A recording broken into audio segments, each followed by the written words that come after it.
I'm Jodi Picoult. Welcome to another edition of A Play on Words. Today's podcast, the story and the controversy behind house rules. I remember very well the first time I met my cousin David. He had just been adopted by my aunt, and he was the most beautiful baby I'd ever seen, with dark eyes and olive skin and a bright gaze that followed me as I walked around his baby seat. But by the time David was a toddler, we knew that he wasn't an ordinary kid. He was diagnosed on the autism spectrum, and that was the beginning of a comprehensive change in my Aunt Nancy's life. As David became a teenager, his tantrums were harder to control. He was 6 feet tall and 200 pounds, but profoundly autistic, and the smallest things would set him off in frustration, since he couldn't tell us what he wanted or needed. I remember once when my aunt had to literally sit on David to get him to stop having a meltdown in a store, and the police were called because to someone who didn't know better, it looked a lot like child abuse. When David turned 21, he moved into a group home with other autistic young adults. During a meltdown, he put his hand through a window, and the caretaker who owned the home called the police to restrain him. Although charges weren't pressed, it got me wondering, how would someone autistic be perceived by the law enforcement community? Is a fair trial possible when you can't communicate well with the rest of the world?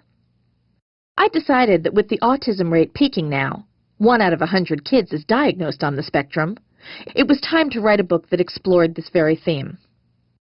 Although I had my cousin David as a starting point, I wanted the main character to be able to speak to the reader directly, which meant creating a boy at the high end of the autism spectrum. To this end, I decided that Jacob Hunt would have Asperger's syndrome, an autism spectrum disorder that's characterized by problems with social interaction, communication, and imagination, and by restricted and repetitive interests and behaviors. People with AS usually have less trouble speaking and fewer learning disabilities than are usually associated with autism, and they are often of average or above average intelligence. They have difficulty understanding theory of mind. In other words, they can't put themselves in the shoes of someone else to empathetically understand what these others are feeling or thinking. Asperger's syndrome was first defined by Dr. Hans Asperger in 1944, when he identified symptoms that included a lack of empathy, an inability to form friendships, one-sided conversation, intense absorption in a special interest, and clumsy motor skills in a study of boys who were autistic. Prior to this, autism was thought to be a symptom of schizophrenia. But Dr. Asperger felt that these little professors, as he called them, could contribute to the community. A lot of Dr. Asperger's work was lost in a bomb attack during World War II, and his findings weren't translated into English until after his death in 1980. It wasn't until the 1990s that his findings gained acceptance and that Asperger's syndrome became a diagnosis for high-functioning autistics worldwide. I met with dozens of AS kids and their parents. Like my fictional Jacob Hunt, the kids were remarkably smart and obsessed by a specific subject. One girl, for example, related everything in her life and personal relationships to episodes of the Disney series The Sweet Life of Zack and Cody. They are rigidly defined by routine. One boy gets up every day at 5:45 a.m., even during summer vacation or snow days, because that's his routine during the school year. They don't understand empathy. Why on earth would you cry at a sad part in a movie, since the tragedy didn't happen to you? They completely miss social cues and have a very different view of conversation. For example, if you are obsessed with dinosaurs and start talking about T-Rex and your conversation partner says, "Oh, that's cool, I'm really into old films." Well, to a kid with AS, that's incredibly rude. To someone with Asperger's, conversation isn't a give and take. It's focused on a single subject of your choice. They're also painfully literal. When one child I met was told by his mother that they were moving to Vermont, where there were beautiful rolling hills, he freaked out, certain that the landscape was going to crush them. I think the hardest thing about having Asperger's, though, is that there are times these kids look completely normal, and then at other times it's blatantly clear that something's a little different. The parents of AS kids I met with worried about this and how, in their absence, their children will be able to communicate to others. One mother told me that she'd read AS kids should carry a card in their wallets stating that they have autism, That way, if a police officer approached, the card could be handed over. But this mother also asked, if her son reached for his wallet, would the policeman wait patiently or assume he was going for a gun and shoot first? The most contentious parts of the interviews I did with AS parents, however, involved the vaccine debate in this country.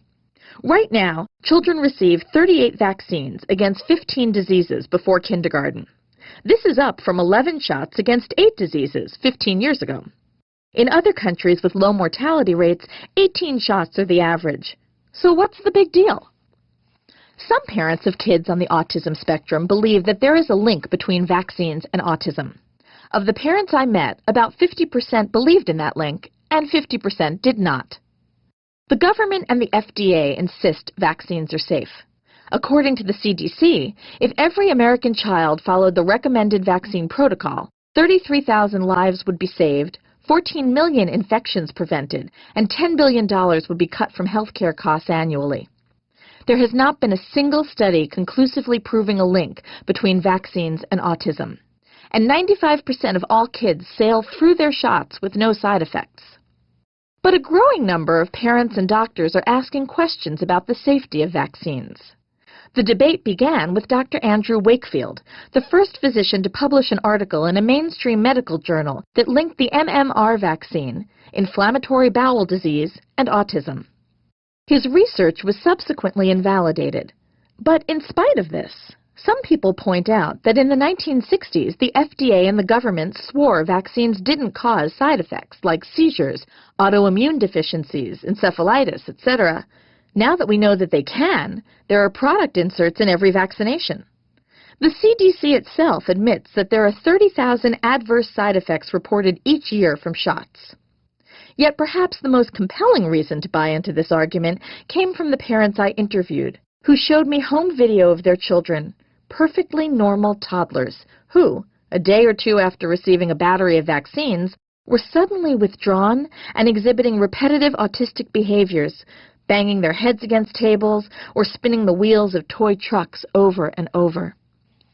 To these parents, the evidence comes from the University of Washington, where primates were exposed to thimerosal, a type of preservative that was found in children's vaccines prior to 2001. These primates developed an accumulation of mercury in their brains, which activated certain brain cells and caused neuroinflammation. Autopsies of autistic people have shown these same activated brain cells and neuroinflammation. And even more remarkably, these primates who were given thimerosal began to rock back and forth, exhibit repeated movements, and to avoid eye contact, all hallmarks of autistic behavior. The proponents of the vaccine autism link feel that there may be underlying factors that predispose one child to autism versus another, a genetic quirk, a mitochondrial disorder, an immune system sent into overdrive by too many vaccines. To them, when it comes to vaccinations, one size doesn't fit all. Some of these parents have gone to vaccine court. In March 2008, Hannah Polling's family won a claim saying that her autism was most likely triggered by receiving 5 shots against 9 illnesses in one day. Hannah had mitochondrial disease, a nerve disorder that causes autism-like symptoms and is brought on by viral illness. In Hannah's case, the vaccines did what viruses do. They triggered the reaction. Over the past 20 years, the government has quietly paid out $900 million for vaccine injuries. And in the wake of the polling verdict, the government has called for new safety studies to see if genetics might make some kids more susceptible to vaccine injury. Why is the government concerned? Because their biggest fear is a public health risk. These parents might stop vaccinating their children completely, putting other kids at risk for disease. For example, in countries with low vaccination rates, the number of measles cases has risen, a disease we've nearly eradicated in the U.S. So if you're a new parent and you're worried about the controversy surrounding vaccines and autism, what do? Well, I'm not a public health professional or even a medical doctor, but the ones who help me do my research offer these guidelines. Number 1, spread out your shots. Look at the MMR vaccine, for example. Before 2008, Merck used to make separate vaccines. It's a live vaccine, and it's designed to mimic a natural infection and let the immune system fight it off. But this isn't how a child would get the natural infection, measles, mumps, and rubella all at once. Theoretically, vaccinating with one live virus at a time might allow the immune system to handle each disease separately instead of becoming overwhelmed. Number 2, delay shots that aren't for immediate disease threats. Hepatitis B and polio aren't threats to babies in the U.S. unless the parent is an intravenous drug user, but they're given to infants so that kids don't wind up missing the protection when they're older. Number 3, choose flu vaccines without thimerosal. They are available if a parent knows to ask for it. The amount of mercury in one shot is minuscule, but scientists don't know how long it stays in a child's brain or if it accumulates over time. Number 4, avoid vaccinations if your child is sick. The immune system's already fighting. Don't make it work even harder.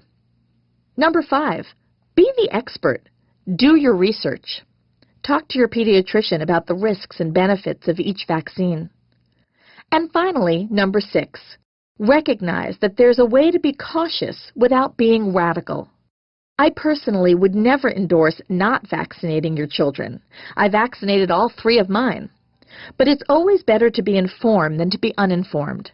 You can alter your child's vaccine schedule in a way that makes sure he'll be protected and that he won't put any other kids at risk. The kids I met who have Asperger's are funny, quirky, frustrating, and just as individual as anyone else. With the autism rate reaching as high as it has, there's an excellent chance we'll all be touched personally by autism in our lifetimes. I can only hope that House Rules allows people a glimpse into the world of both a child with Asperger's as well as the effect it has on a family. Who knows? I'd like to believe that if someone had read this years ago and then had witnessed my cousin's meltdown, my aunt wouldn't have felt shame, but rather compassion.